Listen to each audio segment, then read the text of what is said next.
Hello guys, welcome to my channel. તો આજે હું તમારી સાથે મારી યુરોપ ટ્રાવેલનો પહેલો વ્લોગ શેર કરવા જઈ રહી છું. તો એમાં હું તમારી સાથે મારા મેમોરેબલ મોમેન્ટ્સ અને એક્સપિરિયન્સ શેર કરીશ. તો મારે જવાનું હતું જર્મની, તો હું પહોંચી ગઈ એરપોર્ટ પર પહોંચી ત્યાં મારે એતિહાદ એરવેઝ હતી અને વોરનો ટાઈમ હતો એટલે એવું હતું કે બહુ રશ નહીં હોય, પણ 1 કલાકની લાંબી ચેકિંગ લાઈન હતી અને ફાઇનલી બધું ક્લિયર કરી અને 9 વાગે ત્યાંથી ટેક ઓફ કર્યું અને 12 વાગે હું પહોંચી ગઈ અબુધાબી એરપોર્ટ પર. અને ત્યાં તો વોરના લીધે સાવ ક્રાઉડ હતું જ નહીં અને 2 કલાકનો લેઓવર હતો એટલે મેં લઈ લીધી લોન્જ. અને લોન્જમાં વેજ ઓપ્શનમાં ઓનલી સ્પ્રિંગ રોલ જ હતા, તો એ ખાઈ અને 2 વાગ્યાની મારી ફ્લાઇટ હતી એટલે હું 1:30 વાગે ગેટ તરફ જવા નીકળી. હવે હું તમને મારો રિયલ એક્સપિરિયન્સ શેર કરું છું. ત્યાં શૂટ અલાઉડ નહોતું એટલે મેં કંઈ શૂટ નથી કર્યું. તો હું જેવી ગેટ પાસે પહોંચી 1:30 વાગે ત્યાં મારું બોર્ડિંગ સ્ટાર્ટ થયું ને એટલામાં તો એરોસ્ટેસ ઇવેક્યુએટ કરી અને અમને બધાને એક જગ્યાએ ભેગા કરી દીધા અને અમારા બધાના ફોનમાં નોટિફિકેશન આવવા માંડ્યા અને આઈ થિંક 20 મિનિટ સુધી અમને બધાને એક જગ્યાએ ભેગા રાખ્યા, બધા પેસેન્જરને લોબીમાં. અને ફાઇનલી પછી નોટિફિકેશન આવ્યું કે હવે તમારી એક્ટિવિટી કન્ટિન્યુ કરો. તો અગેન બોર્ડિંગ સ્ટાર્ટ થયું અને અમે લોકો ફ્લાઇટમાં બેસવા માંડ્યા. અને જેવા ફ્લાઇટમાં બેઠા ને ત્યાં પાછું અમને બધાને નોટિફિકેશન આવ્યું. તો નોટિફિકેશન આવ્યું એટલે પાછું 30 મિનિટ સુધી અમે લોકો ફ્લાઇટમાં જ હતા. પછી લાસ્ટમાં તો પાયલટે બી એવું કીધું કે હવે જો કંઈ ઇન્સ્ટ્રક્શન ના મળે તો હું હવે પ્લેન બંધ કરી દઈશ. અને હું તો અંદરથી એકદમ નર્વસ થઈ ગઈ હતી. મારી પાસે US વિઝા હતા એટલે હું દુબઈ રહી શકું, પણ મને અંદરથી ગભરામણ જ એવી હતી કેમ કે એકલા મેં ક્યારેય આટલું હેન્ડલ કર્યું ના હોય એટલે ઓબ્વિયસ છે કે થાય આપણને એવું. એટલે હું તો એ જ પ્રે કરતી હતી કે ફાઇનલી અહીંથી જવાનું થાય મારે. અને ફાઇનલી 40 મિનિટ પછી અમને પાછું નોટિફિકેશન આવ્યું કે હવે એક્ટિવિટી કન્ટિન્યુ કરો અને અમે ફાઇનલી અબુધાબીથી 2 કલાક પછી ટેક ઓફ કર્યું. અને રાત હતી એટલે આપણે તો સૂઈ ગયા અને નેક્સ્ટ મોર્નિંગ આ બ્યુટિફુલ વ્યૂ જોઈ મને તો મોજ જ પડી ગઈ હતી. આ સ્નોથી કવર માઉન્ટેન જોવાની તો બહુ જ મજા આવી જાય. વિન્ડો સીટ હોય એટલે તો મોજ જ હોય આપણને.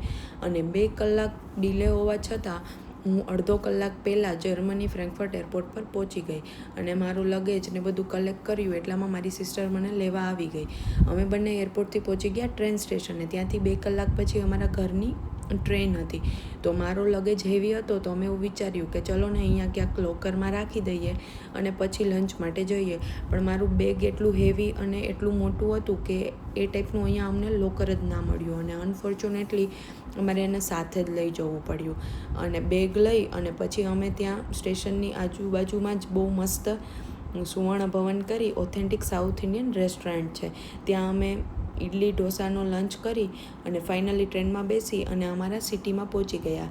ત્યાં સ્ટેશનથી ટેક્સી કરી અને ઘર તરફ જવા માંડ્યા. અને 6 વાગ્યાનો ટાઈમ હતો એટલે ચા તો પીવી પડે કેમ કે 2 દિવસથી કંઈ ચાનો મેળ પડ્યો ના હતો અને થોડી ભૂખ હતી એટલે નાસ્તો કરી અને થાકી ગયા હતા એટલે સૂઈ ગયા. અને નેક્સ્ટ મોર્નિંગ આરામથી ઉઠ્યા અને તમે જોઈ શકો અમારી વિન્ડો પાસે બહુ જ મસ્ત વ્યૂ આવે. તો એ વ્યૂ એન્જોય કર્યો, નાસ્તો કર્યો. તો આજે અમારે જવાનું હતું શોપિંગમાં એટલે રેડી થઈ અને પછી અમે આવી ગયા નીચે. તો આ અમારા ઘરના નીચે જ અમારે બસ આવી જાય છે અને બાજુમાં બહુ જ મસ્ત રિવર છે. તો એ રિવરનો વ્યૂ એન્જોય કરતાં અમે બસમાં બેસી અને પહોંચી ગયા સિટી સેન્ટરે પહોંચ્યા. ત્યાં મારી બેનને લાગી ગઈ ભૂખ એટલે એણે ટોમેટો બ્રેડ ખાઈ લીધી જે મારે નહોતી ખાવી. પછી અમે પહોંચી ગયા અમારા મેઇન ડેસ્ટિનેશન કેમ કે હું ઇન્ડિયાથી બેડશીટ લઈ આવતા ભૂલી ગઈ હતી જેની મારી સિસ્ટરને બહુ જ નીડ હતી. એટલે પછી અમે લોકો પહેલું કામ બેડશીટ લેવાનું કર્યું ને વૂલવર્થમાં સારી એવી 1500 સુધીની બેડશીટ મળી જાય છે. પછી એ બધું શોપિંગ પતાવી અને બાજુમાં મોલ હતો તો ત્યાં જવું હતું એટલે મસ્ત વેધર હતું અને તમે યુરોપ આવ્યા હોય એટલે વોકિંગ તો મસ્ટ છે. એટલે પછી આપણે વોકિંગ કરતાં મસ્ત વ્યૂ એન્જોય કરતાં પહોંચી ગયા મોલમાં. ત્યાં થઈ ગયા હતા 5 એટલે 5 વાગે લાગી ગઈ હતી ભૂખ થોડી. તો અમે ફૂડ કોર્ટમાં ગયા તો ત્યાં ઇન્ડિયન ફૂડમાં ફ્યુ ઓપ્શન્સ જ હતા. તો એમાંથી અમે સમોસા પ્લેટર લીધું અને પછી સમોસા ખાધા, ઠીક હતા પણ ખાઈ અને પછી પહોંચી ગયા ગ્રોસરીમાં રેવેમાં.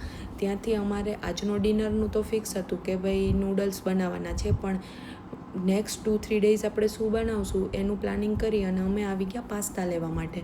અહીંયા પાસ્તાની લોટ્સ ઓફ વેરાયટી હતી, એટલી આપણી ઇન્ડિયામાં જોવા ના મળે, અહીંયા તો બહુ જ હતી ને બહુ સારી હતી. અને પછી અમારે થોડું ચોપ્ડ વેજીટેબલ અને પેસ્ટમાં બી સારું એવું હતું જે અમારે લેવાનું હતું, એ અમે બધું શોપિંગ કરી અને ફાઇનલી ઘરે પહોંચી ગયા સાંજે 7 વાગે. અને પછી બેએ પોતપોતાની ડ્યુટી સંભાળી અને મસ્ત ટેસ્ટી નૂડલ્સ બનાવી લીધા અને પછી મસ્ત મૂવી જોતાં ડિનર એન્જોય કર્યો. અને આજે તો થોડો હજી થાક હતો એટલા માટે વહેલા સૂઈ ગયા. તો તમને મારો આ કેવો લાગ્યો વ્લોગ જરૂર કમેન્ટ